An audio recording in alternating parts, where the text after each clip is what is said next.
کبھی سوچا ہے کہ ایک رات میں آپ کی تقدیر بدل سکتی ہے؟ ایک ایسی رات جو 1000 مہینوں سے بہتر ہے۔ ندامت میں بہایا ہوا ایک آنسو ایسا گویا آپ 84 سال سے اللہ کی بارگاہ میں رو رہے ہوں۔ ایک سجدہ ایسا گویا کہ آپ 84 سال سے اللہ کی بارگاہ میں سجدہ ریز ہوں کہ جس ایک رات کی عبادت ساری زندگی کی عبادت کی مثل ہو۔ یہ کوئی عام رات نہیں ہے، یہ ہے لیلۃ القدر۔ اللہ قرآن مجید میں فرماتا ہے کہ ہم نے اس قرآن کو شب قدر میں نازل کرنا شروع کیا، اور تمہیں کیا معلوم کہ شب قدر کیا ہے؟ شب قدر 1000 مہینوں سے بہتر ہے، جس میں روح الامین اور فرشتے ہر کام کے انتظام کے لیے اپنے پروردگار کے حکم سے اترتے ہیں۔ یہ رات صبح تک امن اور سلامتی ہے، یعنی تمام راتی رحمتوں اور برکتوں کا خزانہ ہے۔ اس سے زیادہ اور فضیلت کیا ہے کہ اس رات میں قرآن پاک کے نزول کی ابتدا ہوئی۔ اتنی مبارک رات کہ حضرت ابو ہریرہ رضی اللہ تعالیٰ عنہ فرماتے ہیں کہ نبی کریم صلی اللہ علیہ وسلم نے ارشاد فرمایا، جس نے شب قدر میں حالت ایمان میں ثواب کے گھر سے قیام کیا اس کے گناہ بخش دیے جاتے ہیں۔ رمضان مبارک کا پورا مہینہ ہی بابرکت ہے، لیکن آخری عشرے میں برکتیں دوبالی ہو جاتی ہیں۔ اعتکاف کی برکتیں، شب قدر کی برکتیں۔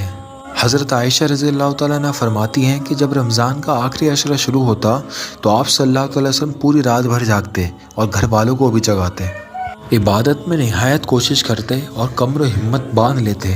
آپ جانتے ہیں کہ آخری عشرے کی کون سی رات آخر لیلۃ القدر ہے؟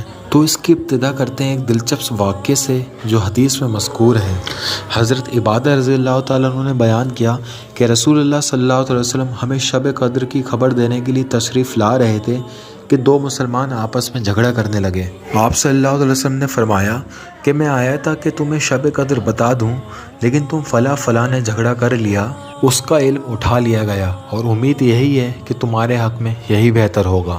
یہاں ہمارے لیے غور کرنے کے لیے یہ ہے کہ آپس میں لڑنا جھگڑنا کتنا بے برکتی کا عمل ہے کہ اتنی بڑی فضیلت والی رات کا علم بھی اٹھا لیا گیا، اور ایسا اٹھایا گیا کہ دوبارہ کسی کو معلوم نہ ہو سکا۔ لیکن آپ صلی اللہ علیہ وسلم نے اس کو خیر فرمایا، کیونکہ اگر وہ رات اسپیسیفکلی معلوم ہو جاتا تو لوگ اس ایک رات پر بھروسہ کر بیٹھ جاتے اور باقی طاق رات عبادت نہ کرتے۔ مسلمانوں کے لیے یہ عبرت کا مقام ہے۔ ہمیں کوشش کرنا چاہیے کہ لڑائی جھگڑوں سے دور رہیں اور امن و سلامتی کے ساتھ رہیں۔ بہرحال اسی حدیث کے بقیہ حصے میں مذکور ہے، تم اس کی تلاش آخری عشرے کی 9 یا 7 یا 5 کی راتوں میں کیا کرو، یعنی ان تمام راتوں میں اللہ کی عبادت کیا کرو۔ ممکن ہے کہ ان میں سے کوئی رات لیلۃ القدر ہو۔ اللہ کے پیارے نبی صلی اللہ تعالیٰ علیہ وسلم نے فرمایا کہ رمضان کے آخری عشرے میں لیلۃ القدر کی تلاش کیا کرو۔ اللہ کے پیارے نبی صلی اللہ